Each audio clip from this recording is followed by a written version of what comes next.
آج میں بات کرنا چاہ رہی ہوں سوسائٹی کے اس گروپ کے لیے جو کپلز میرڈ ہونے کے بعد بچے نہیں پروڈیوس کر سکتے، اور اس کو ہم جو اپنا اردو زبان میں بھانج پن کہتے ہیں۔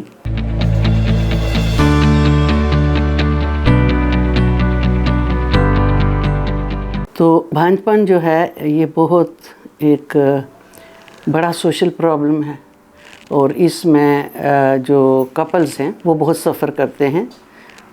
ایک تو سوشلی وہ سفر کرتے ہیں، ایک جو لیک آف میڈیکل کیئر سے ہوتے ہیں، اور ایک جو ہے یعنی کہ پراپر جو ان کی ٹریٹمنٹ کے سینٹرز ہوتے ہیں ان تک وہ نہیں پہنچ سکتے، because of lack of information, because lack of so many other things.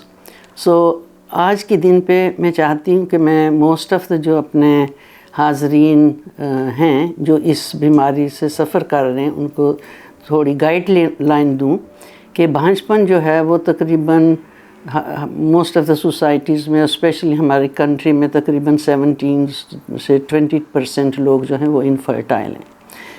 اور اس میں جو سوشل پرابلم ان لوگوں کے لیے ہوتا ہے، جب بچہ نہ ہو تو ہماری سوسائٹی جو ہے وہ بہت انکائنڈ ہوتی ہے ان کپلز کے اوپر، اور ان کو موسٹ آف دا ٹائم کسی نہ کسی بہانے سے وہ ان کو اس طرح سے یعنی کہ تانا دیتے ہیں کہ ان کے لیے بڑا مشکل ہو جاتا ہے لائف کا جو یہ ٹائم ہے۔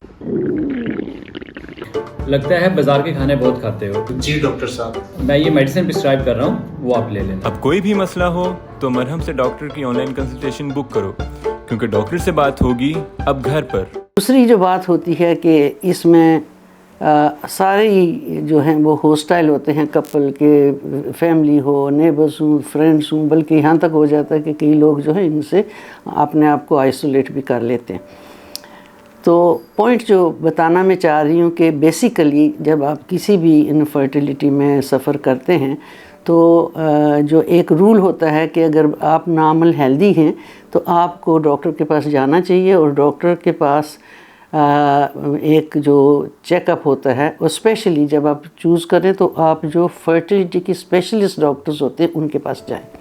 بیسیکلی کہ فرسٹ چیک اپ میں ہم دیکھتے ہیں کہ آپ بالکل ٹھیک ہیں، کوئی مسئلہ تو نہیں ہے، اور اس کے اوپر ساری بات جو ہے وہ بیس ہوتی ہے۔ تو اگر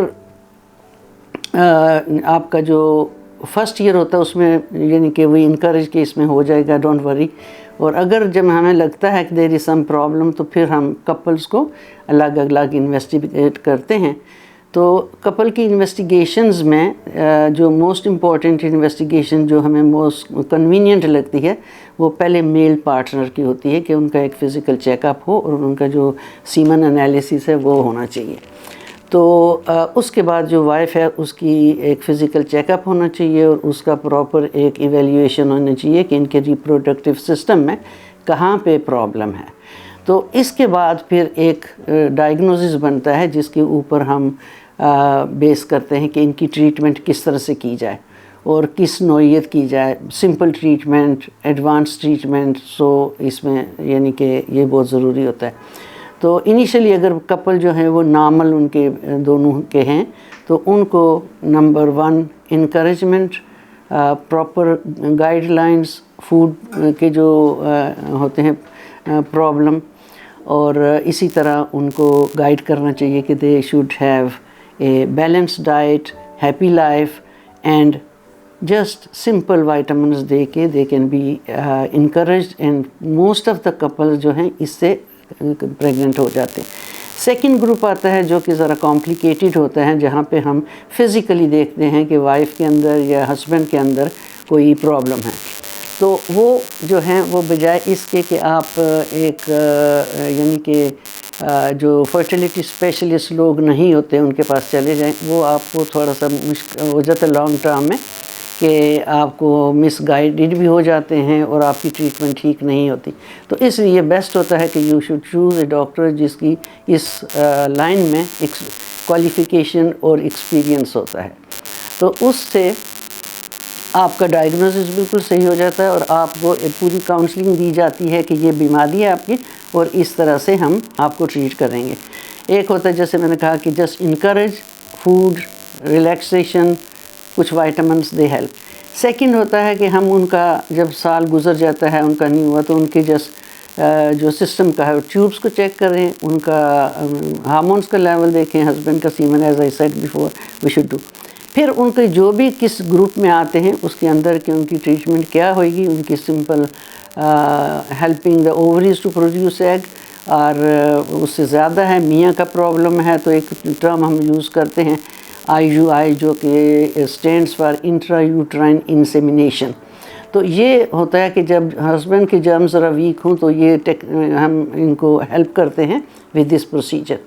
اس کے بعد جو آتا ہے اگر پرابلم زیادہ ہیں تو جو کہ جہاں پہ سپرمز کی یا ایگز کی ڈیزیز یا ڈیفیشنسی آتی ہے, ان کیسز کو پھر ہم اسپیشل گروپ پہ لیتے ہیں جس کو کہتے ہیں ان ویٹرو فرٹیلائزیشن یا IVF اور ICSI. تو یہ جو گروپ ہے یہ یعنی کہ لاسٹ میں آتا ہے جب ساری جو انویسٹیگیشن یا ٹریٹمنٹس فیل ہو جاتی ہیں. تو اللہ کے فضل سے ہر گروپ میں دیر از اے ویری گڈ مطلب ریزلٹس, اور پیشنٹس کو اللہ کے فضل سے جو فرٹیلیٹی ہے وہ ہوتی ہے اور بچے مطلب پیدا ہوتے ہیں. تو اس میں یہ ہے کہ جو main point which I like to یعنی کہ آپ کے ساتھ شیئر کرنا چاہتی ہوں کہ number 1 a proper consultation with the qualified doctors. Secondly آپ کی انویسٹیگیشنز. تھرڈلی آپ کا ڈائگنوزز, اور ڈائگنوزز کے بعد کہ آپ کس گروپ آف ٹریٹمنٹ میں فال کرتے ہیں اور وہ ڈاکٹر آپ کے لیے ڈیسائیڈ کرتا ہے. اور اللہ کے فضل سے بہت سارے لوگ اس سے یعنی کہ کامیابی حاصل کرتے ہیں اور ان کے اللہ کے فضل سے بچے آ جاتے ہیں. تو اسی دعا کے ساتھ کہ اللہ آپ سب کو نارمل ہیلدی بیبیز عطا فرمائے. اور میسج ہے کہ آپ اپنی فرٹیلیٹی کی treatment proper organise qualified doctor سے کروائیں تاکہ آپ ایئرز اینڈ ایئرز تک میس اپ نہ ہوتے رہیں. Thank you very much. وعلیکم السلام.